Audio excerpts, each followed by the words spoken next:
I would just make the recommendation is just continuously queue up partners and have those sort of relationships in place. And over time, you'll realize which ones are going to be more valuable and which ones are truly a two-way street.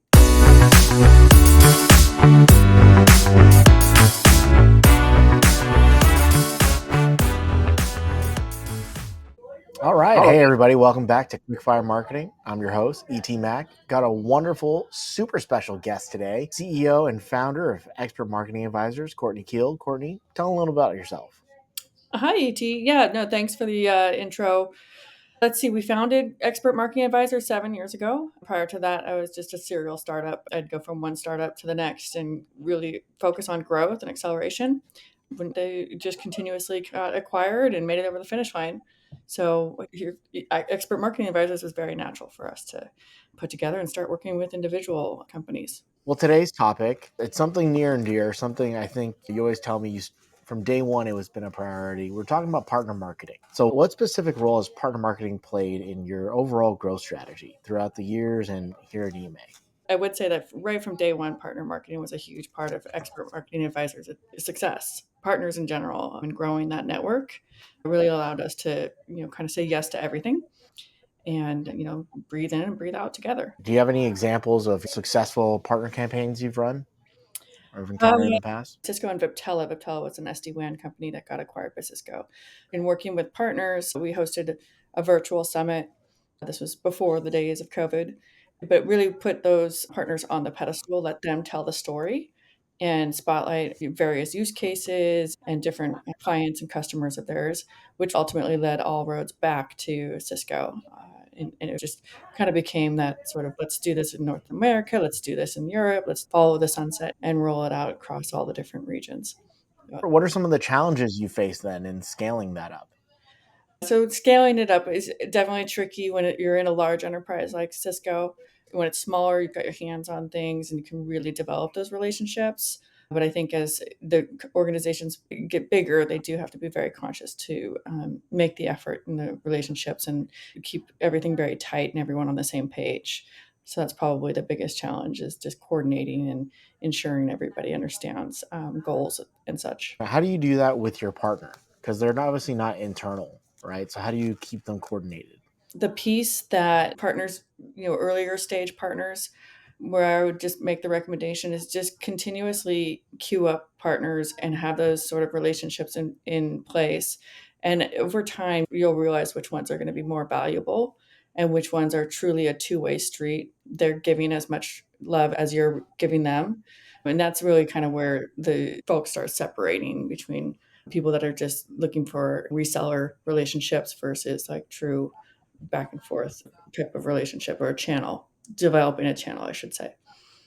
So when you say queue up, just constantly keep adding partners to your network and have a robust one? Yeah, I mean, it obviously quality makes a big difference, but sometimes even the little guys really roll up their sleeves and understand that the more they put into the partnership, the more they're likely to get out of it. So there's a synergy that's important. Whereas other folks, you can immediately tell, they're saying, what's in it for me? Why am I here? And that really doesn't make for a conducive partnership, to be honest. Yeah. So let's say we start signing up a lot of partners. We don't have necessarily an active project, but we know down the road or a little while back, we had a similar project that we could have worked with that partner. Mhm. What do you do to keep the partnership energy and synergies flowing, even though you don't have an active partnership Yeah, I or mean, active project? marketing efforts, dropping them into our programs, podcasts like this, continue to spotlight them. And over time, that spotlight will come back to you, or it'll kind of drop off, and it becomes very obvious over time. I also find that we don't want to assume that their marketing has the bandwidth to take on partner marketing. So, as much as possible, we try to do the heavy lifting. Yeah. And on values, how have values changed over the years with partners? Right? Because we have a number of different partnerships here at EMA. We have kind of other agencies that we handle each other's overflow or some joint stuff together. And then we also have technology partners.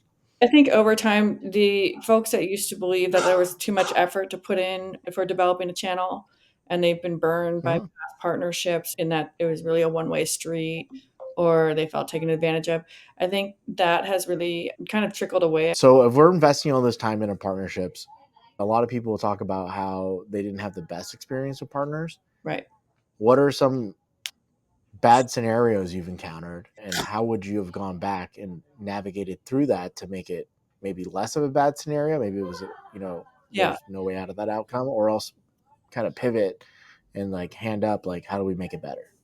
I guess, to be honest, there was one relationship that went sour, and over time, we were able to build the bridge back up again, and we can now reach out to them, and when they're in town and such, we always make sure to get together and really sort of talk shop. So just helping with tips and tricks for each other's teams and companies and cultures. But it went sour in the early days just because of the intensity of the work that was being asked and delivered, and the two teams really saw each other as different teams, not one team. I think it's important for companies to really represent each other with the best integrity and quality that they can. So how would you have, was that a situation, like, if you can go back in time, Uh, was it inevitable or and needed to be recovered, kind of how it played out today? I think Yeah. how I handled it differently I would have applied more compassion. Yeah, I think you just, I mean, at the end of the day, we're a services company. The partners that we bring in are often services or, marketing tools and such. So I think there was an element of compassion that needed to layer in there because there was just too much work being asked of this particular team and being able to push back as well. A lot of our listeners are early stage startups or just growth companies in general.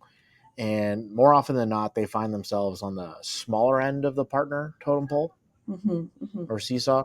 How do they level that out or get more notice from the bigger companies like the Cisco's and Snowflakes and so on?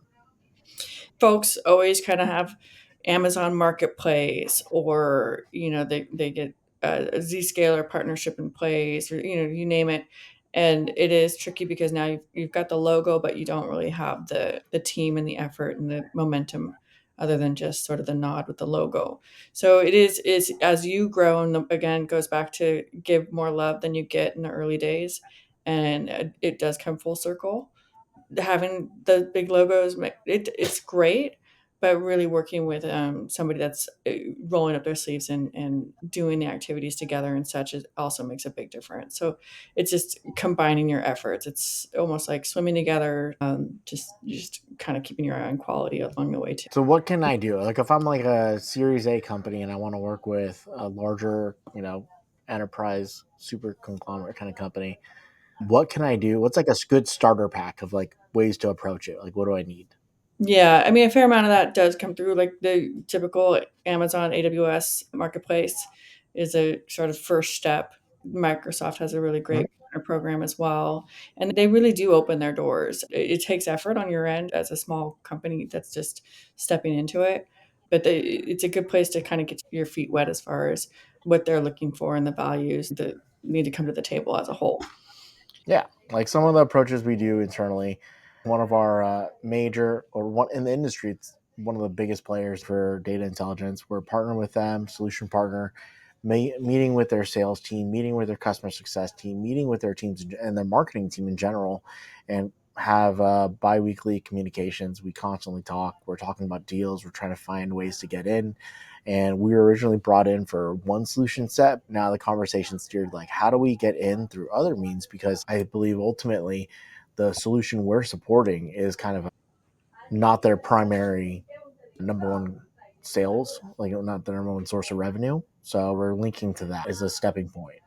But we've done webinars with them. We've set up multiple meetings internally as well. Moving forward is just sharing the collateral and raising the awareness of their sales reps and how to bring us up.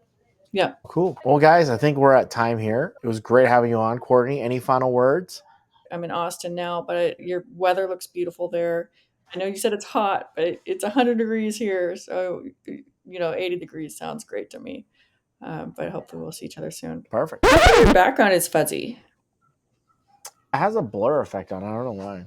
How did you get It's that? just, I have no idea.